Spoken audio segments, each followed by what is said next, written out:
హెచ్చరిక, దైవజనుని హెచ్చరిక. నేను ఎప్పుడు చెప్పేది ఏంటంటేనండి, ఎప్పుడైనా సరే మొదట ప్రార్థన, తర్వాత పని. మొదట ప్రార్థన చేయండి. టైం మిగిలితే ప్రార్థన చేసుకుంటాం అనుకోవద్దు, మిగలదాం. చివరిలో ప్రార్థన చేసుకుందాం అనుకోవద్దు, ఏం అవ్వదు. నువ్వు మొదట నా నీతిని, రాజ్యాన్ని వెతకండి, అప్పుడు ఇవన్నీ మీకు. మీరు ఇంట్లో నుంచి బయటకు వెళ్తే ప్రార్థన చేసుకెళ్తారా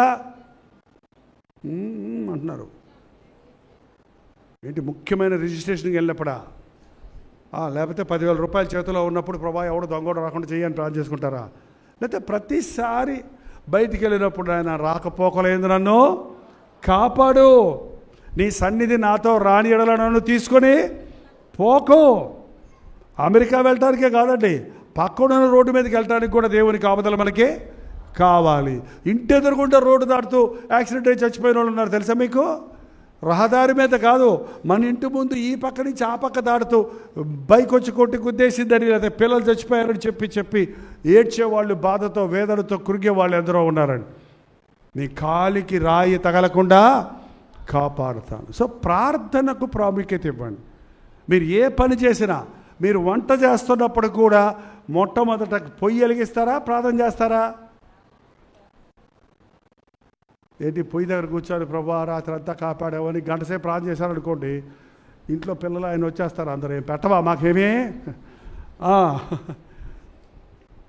పరీక్షలకు వెళ్తున్నప్పుడు, ఇంటర్వ్యూలకు వెళ్తున్నప్పుడు, మీ బుక్స్ తీసి చదువుకుంటున్నప్పుడు, మంచి చదువు మీకు రావాలంటే మొదట బైబిల్ చదవండి. ఒక్క వచనం చదవండి పోనీ, టైం లేకపోతే ఒక అధ్యాయం చదవండి పోనీ. మీకు గుండెల్లో మంట పుట్టే వరకు, దేవుడు నాతో మాట్లాడాడు అని నమ్మికొచ్చే వరకు మాట చదివి ఒక ప్రార్థన చేయండి. ఆ రోజులో చేసేవన్నీ కూడా దీవించబడతాయి. ప్రార్థన చాలా ప్రాముఖ్యమైనది. ప్రార్థనలో శక్తి ఉందని అందరికీ తెలుసండి, కానీ ప్రార్థన చేయడానికి టైం లేదంటారు కొంతమంది, కుదరడం లేదంటారు కొంతమంది. పిల్లలతో ఎక్కడండి, ఆయనతో ఎక్కడండి, ఉద్యోగం అండి, అదండి, ఏమన్నా సాకులు చెప్పొచ్చు. కానీ నీ మొదటి సమయం దేవునికి ఇస్తే దినమంతటిని చక్కగా అరేంజ్ చేసుకోవడానికి, నీవు ఏ సమయంలో ఏది చేయాలో అది చక్కగా ముగించుకోవడానికి నీవు చేయనదంతా ఏమవుద్దే? సఫలమవుతుంది. మరి కొందరు ప్రార్థన చేయరు. ఎందుకో తెలుసా? నేను ప్రార్థన చేస్తే నాకేమొచ్చింది? ఎప్పుడైనా మీకు అలాంటి ఆలోచన వచ్చిందా? ఇంత ప్రార్థన చేస్తే ఏమొచ్చింది? పాస్ అవ్వాలంటే పాస్టర్ గారు ప్రార్థన చేశారు, మా అమ్మ ప్రార్థన చేసింది, నేను ప్రార్థన చేసుకున్నాను, రిజల్ట్స్ వచ్చాయి, ఏమొచ్చింది? ఫెయిల్ అయ్యావు. ఇంక ప్రార్థన చేస్తావా? ఇంక చెయ్యరు కదా. ఏంటంటే ఎప్పుడెప్పుడు ఆలోచించుకుంటుంటారు, ఇంక చెయ్యరు.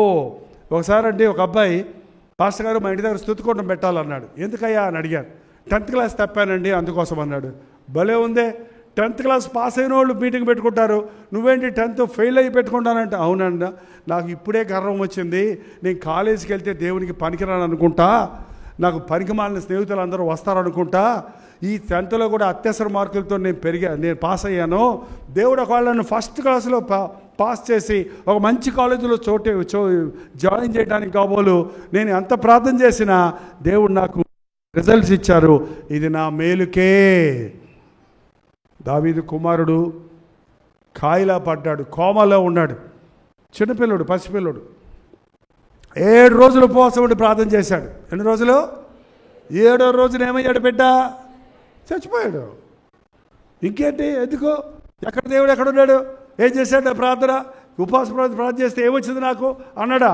లేచి తలస్నానం చేసి భోజనం చేస్తే పనులు అన్నారు. ఇదేంటయ్యా, ఆయన కాయలా పడ్డప్పుడు ఏడుస్తా కూర్చున్నావు, ఆ బిడ్డ చనిపోయాక సంతోషంగా లేచావు, మనమేమో బతుకున్నప్పుడు ఏమో ఏడిపిస్తా కూర్చుంటాం, చచ్చిపోయాకేమో మనం ఏడుస్తుంటాం.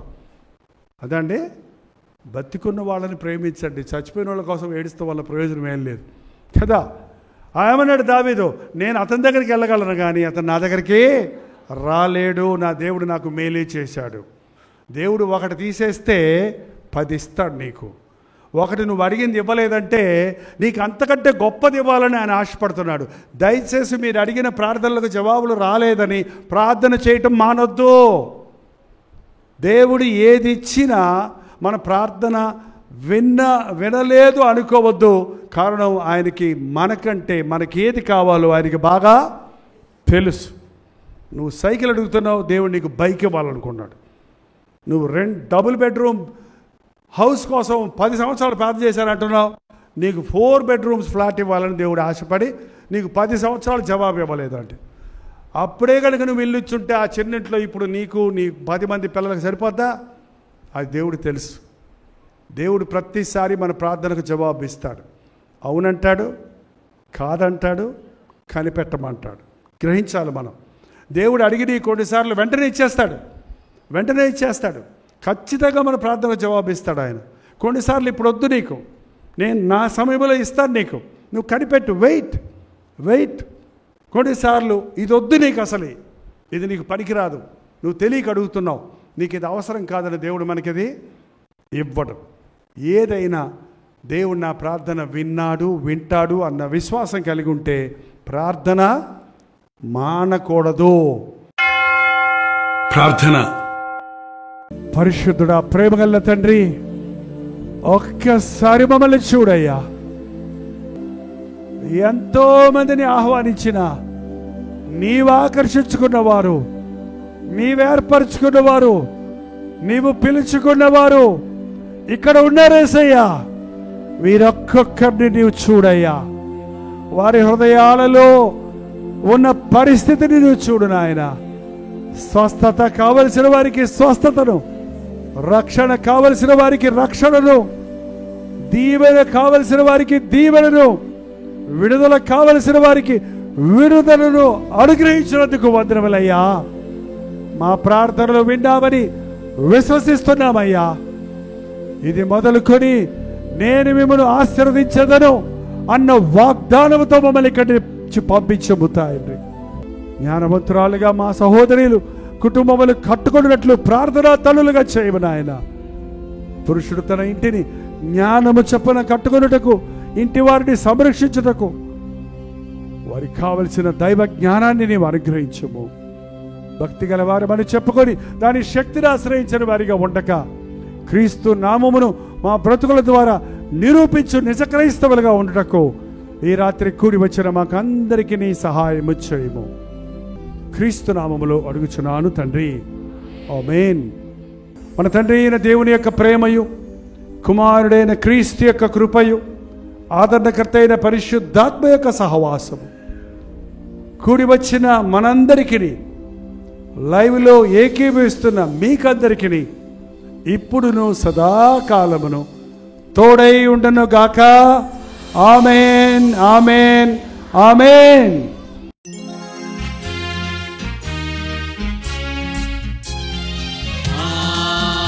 హల్లెలూయా, హల్లెలూయా, హల్లెలూయా.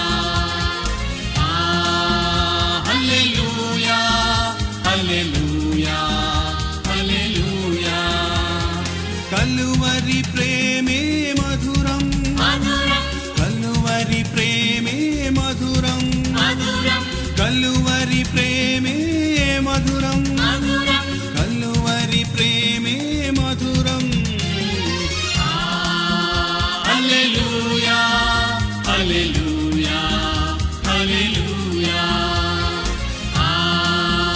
హల్లెలూయా, హల్లెలూయా, హల్లెలూయా.